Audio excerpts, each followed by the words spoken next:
Saudações a todos os inscritos e visitantes do canal Despertar de Consciência, né? Aqui quem fala mais uma vez com vocês é Emissário Cristiano. Chegamos à parte 6 dessa série, os 10 maus exemplos de Jesus. E nessa parte 6 nós vamos falar sobre um assunto que é de particularidade minha, né? Vai ser o emissário cristiano que vai estar acusando Jesus do Novo Testamento de ladrão. Baseado em quê? Em qual evidência? A evidência que eu vou estar apresentando para vocês é no próprio Novo Testamento. Vamos estar pegando aí algumas passagens bíblicas, explicando para vocês e mostrando para vocês que Jesus roubou na maior cara de pau. E só lembrando a todos que eu não vou estar falando do Jesus da qual você que está me assistindo deve acreditar, né? Nós vamos estar falando sobre Jesus baseado naquilo que é narrado no Novo Testamento. Porque uma coisa é certa, nós não temos uma coisa chamada o Evangelho de Jesus Cristo escrito pelo próprio Jesus Cristo. Nós não temos, correto?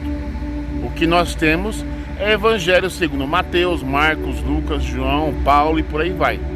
Então, por você ter vários tipos de evangelho, várias explicações, várias narrativas, então isso traz para a cabeça do crente uma confusão religiosa, com várias interpretações, uma se contradizendo com a outra.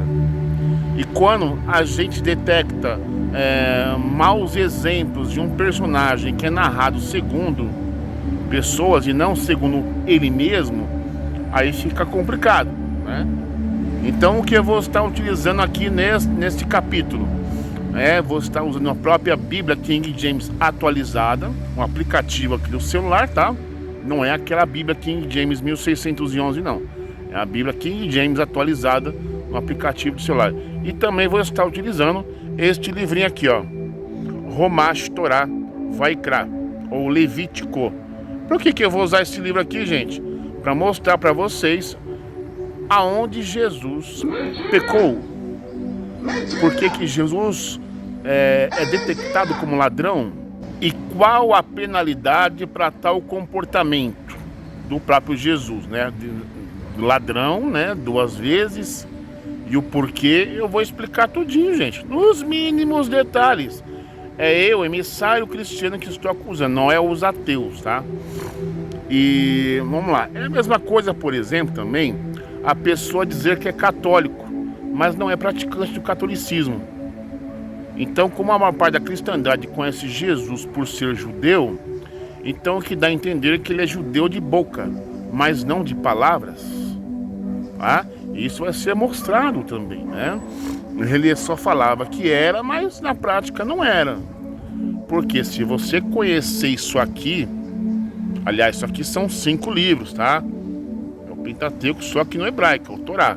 Você vai perceber aí as mancadinhas de Jesus aí, né? Se ele realmente, aquilo que ele disse procede segundo o Torá.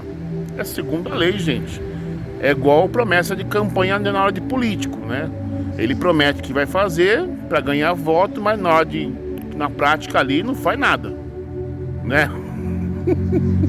Então é sempre bom a gente trazer evidências daquilo que a gente fala, fatos, para ninguém dizer que foi o emissário cristiano que acusou, herege, satanista, ateu. Já falei que eu não sou ateu nem satanista, gente.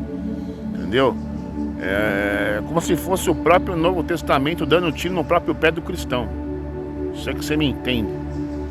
Ainda por cima usando Torá, observando aí as falhas penais de Jesus na lei.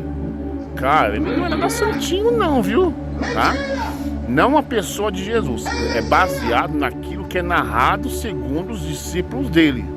Mateus, Marcos, Lucas, João, Paulo. É baseado naquilo que eles dizem. Porque, como eu já disse, nós não temos um evangelho segundo Jesus, né? Tem aí livros do tipo As Cartas de Cristo, que eu estou aí lendo, né? Tipo assim, ele é uma revelação de Jesus, onde ele revela aí o problema do mundo, o problema da Bíblia, das traduções, enfim, vamos ler para fazer um vídeo futuro sobre isso aí. Tá sendo bem interessante. Mas antes da gente iniciar nossa leitura e estudo, eu lhe convido calorosamente, você que não é inscrito neste canal, se inscreva no canal, você que não é inscrito, deixe o seu like, deixe o seu comentário, compartilhe. Pegue a sua melhor Bíblia de estudo, aumente o volume do seu som, e você que é estrangeiro, coloca aí legenda para você entender. E solta a vinhetinha. E antes da gente começar aqui nossa leitura, né, eu vou fazer a leitura desse tema, Jesus era um ladrão. E vou pegar uma publicação das Testemunhas de Jeová, aquela publicação chamada O Maior Homem que Já Viveu. E lá tem uma narrativa dessa passagem aí, das quais eu vou citar aqui, porque é mais fácil você mostrar por uma ilustração do que só ficar falando, né? E vamos lá. Jesus era um ladrão. E claro, com o apoio de sua quadrilha, Jesus roubava e furtava sem problemas, com 12 guarda-costas, e ninguém podia se meter com ele. Não acredita? Veja o que sua Bíblia diz sagrada, né? Jesus é o Senhor do sábado.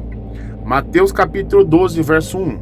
Naquela época, Jesus passou pelas lavouras de cereal em um dia de sábado. Seus discípulos estavam com fome e começaram a colher espigas e comê-las. Marcos capítulo 2, verso 23. E aconteceu que passava Jesus um dia de sábado pelas plantações de cereal. Os seus discípulos, enquanto caminhavam, começaram a colher algumas espigas. Lucas capítulo 6, verso 1. Em um certo dia de sábado, enquanto Jesus caminhava pelos campos, onde se plantava cereais, seus discípulos começaram a colher e a debulhar espigas com as mãos, e se alimentavam dos grãos. Pelo que lemos acima, é completamente lícito roubar comida alheia, se tiver fome. Jesus ia passando com sua quadrilha por uma lavoura que não era sua, e começaram a pegar espigas e comer. Não importa se não é nosso, se tiver fome, pode roubar. Este deve ser um remandamento muito importante, já que é repetido em 3 evangelhos. Então, se o crente tiver fome e quiser viver como Jesus, vá ao mercado mais próximo e pegue um chocolate ou uma empanada e sacie sua fome tranquilamente e sem pagar absolutamente nada, gente. Está totalmente aprovado pela Bíblia. Depois diga ao juiz que estava cumprindo a palavra de Deus. Mas não é só comida que Jesus roubava. Alguém lembra da história do jumento? Lucas capítulo 19, verso 29 ao 31. Quando iam chegando aos povoados de Betfagé e Betânia, que ficam próximos do conhecido Monte das Oliveiras, enviou 2 dos seus discípulos com a seguinte instrução: ide ao povoado que está adiante, e, ao entrardes, encontrareis um jumentinho amarrado, sobre o qual ninguém jamais montou. Desprendei-o e trazei-mo aqui. Se alguém vos interrogar por qual motivo o soltais, respondei desta maneira: porque o Senhor precisa dele. E aí manda ler Mateus 21, do 1 ao 7, que nós não vamos ler daqui a pouco. Talvez assim você possa ter um PlayStation que sempre desejou, e sob o amparo e proteção absoluta de Deus e Jesus. É só seguir o exemplo de Jesus na Bíblia. Aí temos uma observação aqui, né? Êxodo 34, verso 21. Trabalharás durante 6 dias, contudo, descansa no 7º dia, tanto na época de arar como na colheita. Esse aqui vai ser o texto base, baseado ali quando Jesus manda lá os discípulos recolher espiga com a mão e debulhar, né? Arar como colheita, né? Não pode arar, debulhar. Vamos ver isso aí na lei, no Torá que eu apresentei para vocês, tá? Jesus não só trabalhava, mas tinha uma quadrilha de vagabundos, todos ladrões como Judas e assassinos como Pedro. Seus amigos de farra e bebedeira eram 12, mas, segundo os próprios cristãos, eram muitos os que o seguiram e imitaram. E isso sem contar as mulheres. Segundo os evangelhos, Jesus andava para cima e para baixo com seus compadres, bebendo vinho e consumindo drogas. Tudo isto baseado na Bíblia, claro. Lembre-se que uma das primeiras coisas que Jesus fez é começar a recrutar pessoas de má índole para seu bando de desocupados. E andavam de povoado em povoado, comendo e bebendo grátis e enganando inocentes com seus discursos apocalípticos. O carisma de Jesus era indiscutível, já que convenceu a seguidores que iam desde pobres a pescadores, ladrões e assassinos, até arrecadadores de impostos. Sem dúvida, as festas que davam eram as celestiais. Quer viver como Jesus viveu? Então junte um grupo de camaradas que amem o vinho e a vagabundagem e ande de festa em festa, ou de casa em casa, vivendo às custas dos outros, né?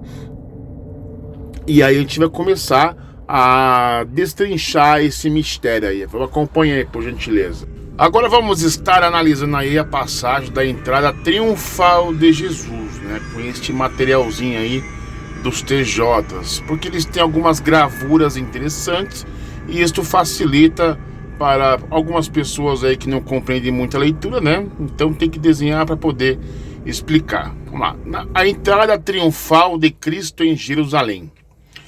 Na manhã seguinte, domingo, 9 de Nisan, Jesus parte de Betânia com seus discípulos e dirige-se ao Monte das Oliveiras, rumo a Jerusalém. Em pouco tempo chegam perto de Betfagé. Localizada no Monte das Oliveiras, Jesus instruiu os seus discípulos: Ide à aldeia que está ao alcance de vossa vista, e logo achareis atada uma jumenta, e um jumentinho com ela. Desatai-os e trazei-mos. E se alguém vos disser alguma coisa, tendes de dizer: o Senhor precisa deles. Com isso, ele os enviará imediatamente.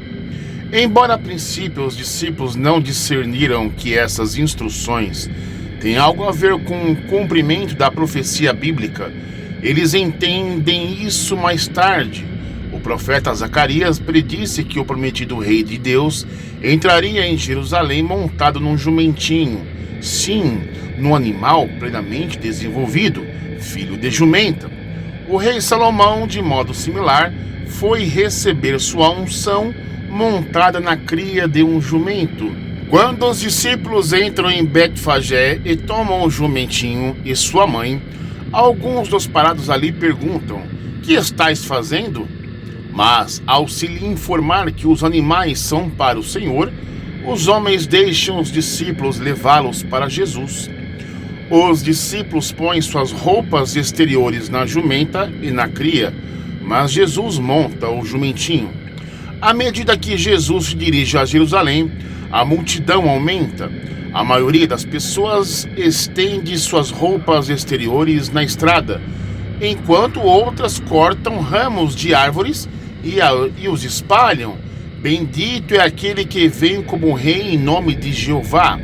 Clamam elas: paz no céu e glória nos lugares mais altos. Alguns fariseus dentre a multidão ficam aborrecidos com essas proclamações e reclamam a Jesus: Instrutor, censura os teus discípulos. Mas Jesus replica: eu vos digo, se estes permanecerem calados, as pedras clamariam. Notem comigo aí nessa ilustração aí, que você observa Jesus, né, montado sobre, por assim dizer, um jumento, né?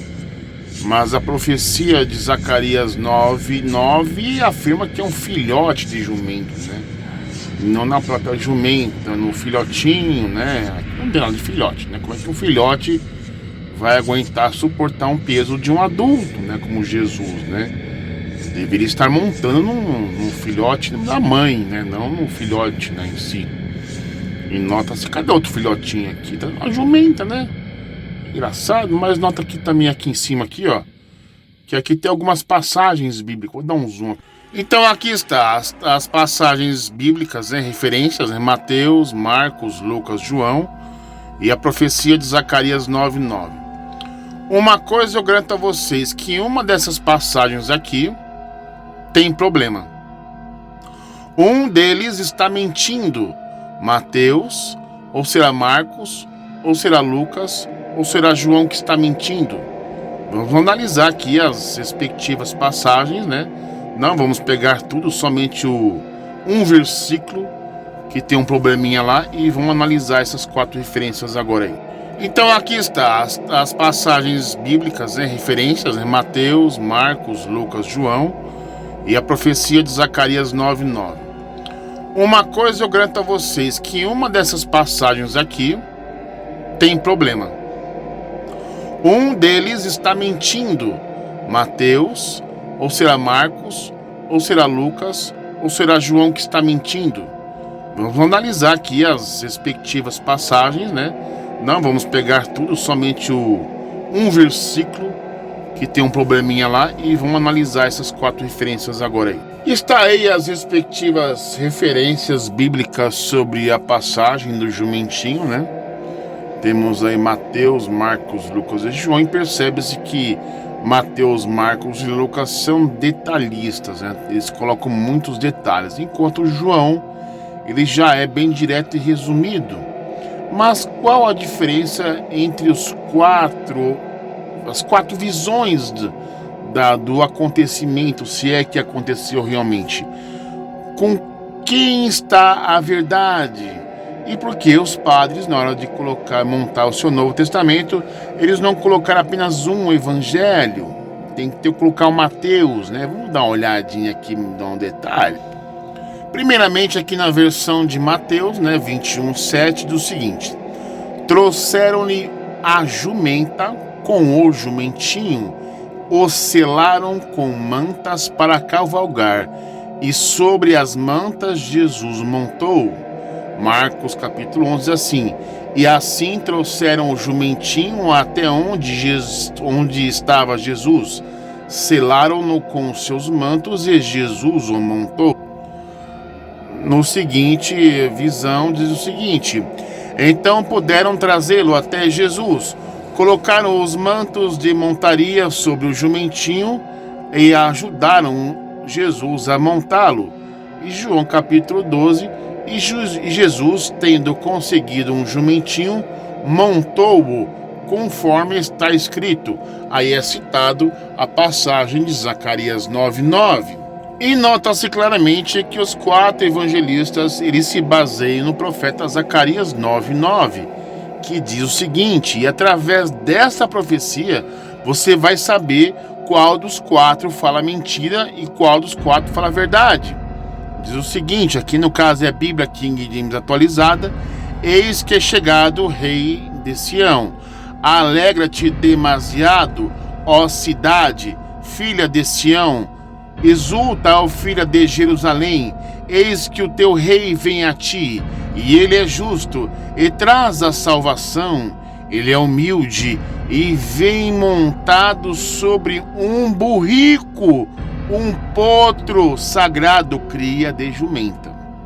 Então o profeta Zacarias, ele fala que alguém montaria sobre um burrico, e não na mãe, como é mostrado lá nas publicações da Testemunha de Jeová, como eu mostrei para vocês. Como é que um homem adulto, pesando cerca de 70 a 80 quilos, vai montar sobre um filhote de jumenta? O bicho vai arrear, né? E nota-se no português um burrinho, um potro, filhote de jumenta, um animal. Vamos ver como que tá lá nas narrativas, né? E o primeiro a ser analisado vai ser Mateus capítulo 21, diz o seguinte: trouxeram-lhe a jumenta com o jumentinho. Ué, mas o profeta Zacarias fala que eles trariam um jumentinho para ser montado.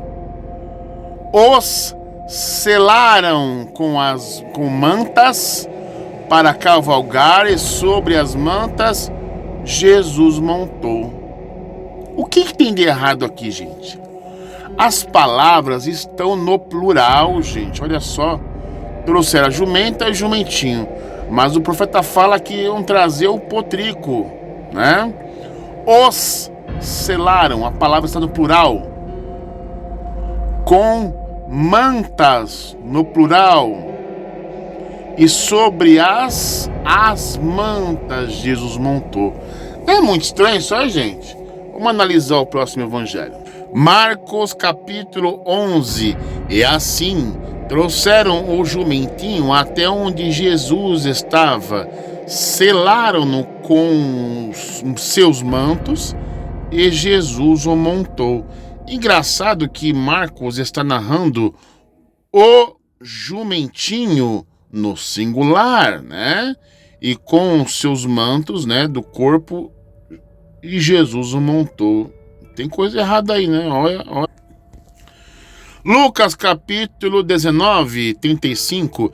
Então puderam trazê-lo até Jesus, colocaram os mantos de montaria, né, sobre o, no singular, jumentinho, e ajudaram Jesus a montá-lo. E o livro de João diz o seguinte, João 12. E Jesus, tendo conseguido um jumentinho, está no singular, montou-o, conforme está escrito, lá no Zacarias 9:9, né? Então, podemos chegar à conclusão que dentre os 4 evangelistas, o único que mente na maior cara de pau é Mateus, porque narra Jesus montando sobre 2 animais ao mesmo tempo, né? Ele colocou o jumentinho filhote sobre a mãe jumenta, e colocaram as mantas e Jesus montou neles. As palavras estão no plural, enquanto Marcos, Lucas e João coloca no singular, né? A forma que Mateus narra Jesus montando sobre 2 animais, porque as palavras estão no plural, fica praticamente bem assim, gente. Você escolhe qual forma que Jesus montou sobre o filhote e a mãe ao mesmo tempo. Olha, deixe nos comentários aí, porque eu também não sei. Mateus, quando narra essa passagem, a única coisa que passa na minha cabeça é essas 2 imagens aí. O áudio que você vai ouvir agora é do meu amigo Márcio. Shalom, Márcio. Ele fez um comentário especial sobre o Jesus que mandou pegar os jumentos, né? E também fez um comentário sobre a passagem onde Jesus rouba as espigas e começa ali a debulhar com as mãos, e era uma coisa proibida no Shabat. Acompanhe o áudio. Exatamente, né? Era para Jesus, né, ter pegado e ter avisado, né? Ele disse: se alguém perguntar, diga que o Senhor precisa. Primeiro ponto. Alguém perguntou porque estão levando o jumento?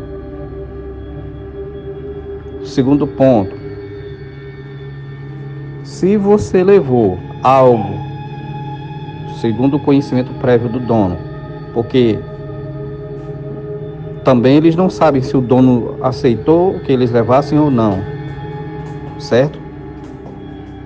Segundo, terceiro ponto, Jesus não está escrito, o NT não tem documento nenhum de que Jesus de fato tenha devolvido ao dono que ele pegou. Então isso seria notificado,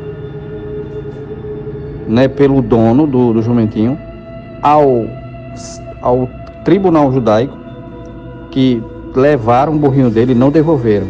E a culpa cairia para cima de quem? De Jesus, né? Então, Jesus de fato roubou. Numa hora dessa, nenhum cristão aqui aparece, né? Quer dizer, o dono, quando visse e sentisse falta do burrinho, ele não iria atrás e não registraria junto ao sacerdote que o seu burrinho sumiu e quem foi a última pessoa, e tudo seria relatado. E quem foi a última pessoa que você viu que pegou esse burrinho, e ele ia dizer Jesus, né? Então eu gostaria de perguntar ao cristão: cadê? Mostre o documento no NT de que Jesus tenha devolvido o burrinho. Não tem. Eu tenho um ponto de vista sobre isso, segundo o áudio que o Jacob aí, né, postou. Então, quer dizer, não tinha casa para eles irem, né, uma casa sacerdotal no caso, né, e pegarem os alimentos que eles queriam para matar a fome. Primeiro ponto, né? Enfim, no texto de Êxodo, capítulo 34, versículo 21, lá está dizendo que 6 dias trabalhareis, e no 7º descansarás. Tanto quando você ara, quando você ceifa, então você está proibido, você não pode nem arar e nem ceifar no 7º dia. Quer dizer, o que é arar? Arar a terra, né? E o que é ceifar? É colher. Então está proibido você colher num dia de sábado. E Jesus fez isso também, né? Quer dizer, então no 7º dia, que é o dia de Shabat, deveria Jesus ter respeitado o Shabat. Não respeitou. No caso, seria mais correto ele pegar as espigas do chão e não colher do pé. Está errado o que Jesus fez. Está errado. Porque lá o texto está dizendo que ele colheu. O texto lá está dizendo que ele colheu. Está dizendo que, vendo Jesus as espigas, preferiu colher do chão. Não está falando isso lá, não. Não está falando isso lá. Ele era para ter colhido do chão. Caída, fora do pé. Então Jesus cometeu infração. Não guardou o Shabat. Simples assim. Então, a meu ver, fim da linha para o Nazareno, né? Fim da linha. O mesmo não guardou o Shabat. Então vamos lá à leitura, né? Eles arrancaram cereais no Shabat. Sem demora, Jesus e seus discípulos partem de Jerusalém e voltam a Galileia. É primavera, e nos campos há espigas de cereais. Os discípulos estão com fome, por isso arrancam e comem algumas espigas. Mas, sendo sábado, a ação deles não passa despercebida. Pouco antes, alguns líderes religiosos em Jerusalém tentaram matar Jesus por causa das supostas violações do sábado. Agora, quem levanta uma acusação são os fariseus. Eis que teus discípulos estão fazendo o que não é lícito fazer no sábado, dizem eles. Os fariseus afirmam que apanhar espigas e esfregá-las nas mãos para comer equivale a colher e debulhar. Mas a sua rígida interpretação do que constitui trabalhar transforma o sábado num fardo, quando devia ser uma ocasião alegre e espiritualmente edificante. Assim, Jesus refuta isso com exemplos bíblicos para mostrar que Jeová Deus nunca intencionou tal aplicação indevidamente estrita na sua lei sabática. Jesus menciona que Davi e seus homens, quando famintos, pararam no tabernáculo e comeram os pães da apresentação. Aqueles pães já haviam sido removidos de diante de Jeová e substituídos por novos, e eram costumeiramente reservados para os sacerdotes comerem. Todavia, naquelas circunstâncias, Davi e os seus homens não foram condenados por comê-los.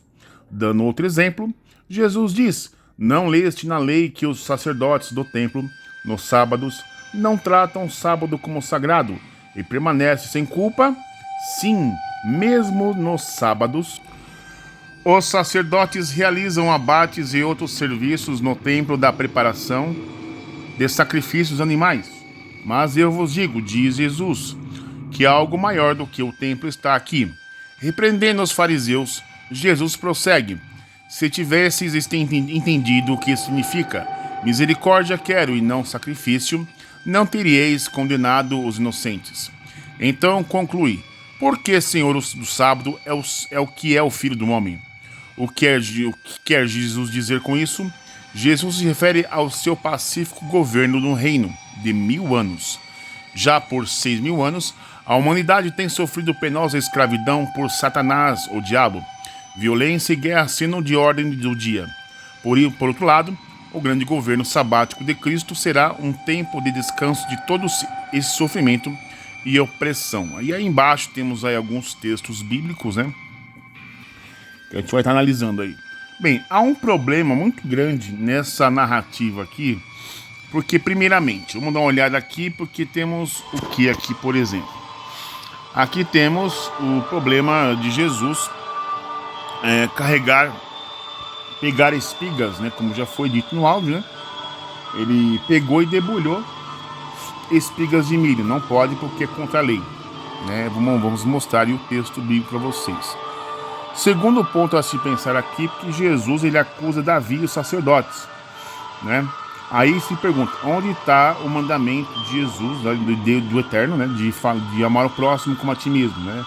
Jesus, como judeu rabino, não amou o próximo como a si mesmo, né? Não devia amar o seu próximo semelhante a Davi, né? Então, tem coisa errada aqui já, né? Vamos ver aqui.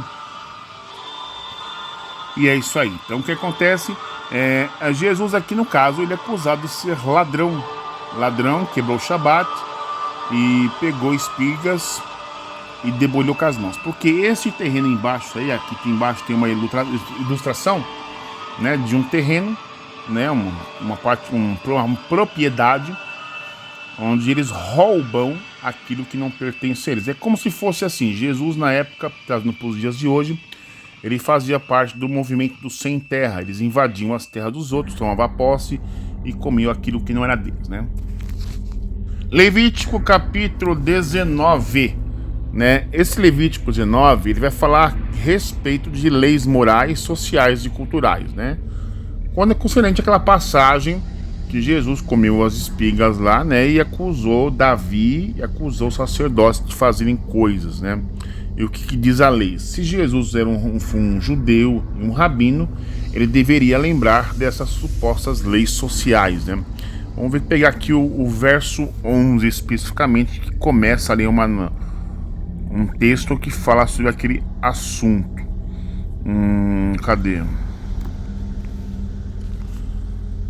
Aqui, ó. Também não havereis de passar 2 vezes pela vinha, nem recolherás os frutos caídos sobre a terra do teu pomar. Tu os deixarás para o pobre e para o estrangeiro. Eu sou Yahvé, o vosso Deus. O verso 11. Ninguém entre vós cometerá furto e nem roubo. No caso, Jesus, os discípulos cometeram furto e roubo por colher espigas, né? Ele deveria pegar o que estava caído no chão, não arrancar e debulhar. Tampouco usará de falsidade ou mentira para com seu próximo. No caso, ele fez com Davi, os sacerdotes, como eu li no texto anterior, né? Não jurareis falsamente pelo meu nome, pois profanarias o nome de Deus. Eu sou Yahvé. Não oprimirás o seu próximo, nem o roubarás. O salário diário do trabalhador não ficará contigo até a manhã seguinte. Não amaldiçoarás o mudo e não porás obstáculo diante de um cego, mas temerás o teu nome, eu sou Yahvé. Não cometereis injustiça no julgamento, não farás acepção de pessoas. Jesus fez muito isso com relação ao pobre, nem te deixarás levar pela preferência ao que teu poder segundo a justiça julgarás o teu próximo. Não serás um divulgador de maledicências a respeito dos teus e não sujeitarás o julgamento, o sangue do teu próximo. Eu sou Yahvé. Não terás no teu coração ódio pelo teu irmão. No caso, ele acusou Davi. Deves repreender o teu compatriota, e assim não terás a culpa do pecado. Não te vingarás e não guardarás rancor contra os filhos do teu povo. Amarás o teu próximo contra ti mesmo. Eu sou Yahvé. Então por que Jesus não amou Davi e acusou Davi, né? Os sacerdotes por violarem o sábado, etc, né?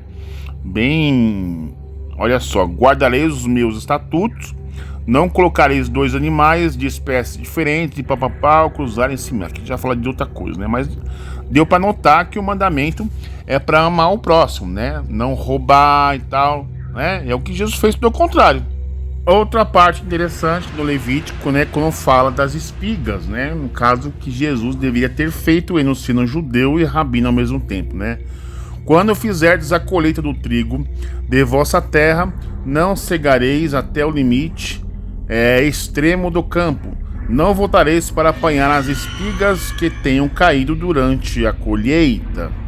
Também não havereis de passar 2 vezes pela vinha, nem recolherás os frutos caídos sobre a terra do teu pomar.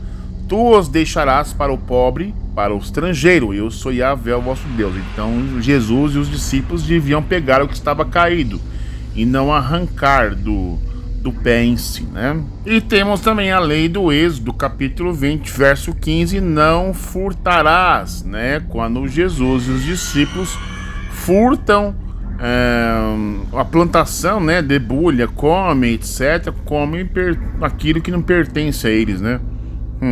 E quebrou o Shabat, né? Porque praticamente, né? Não tem o que discutir, né?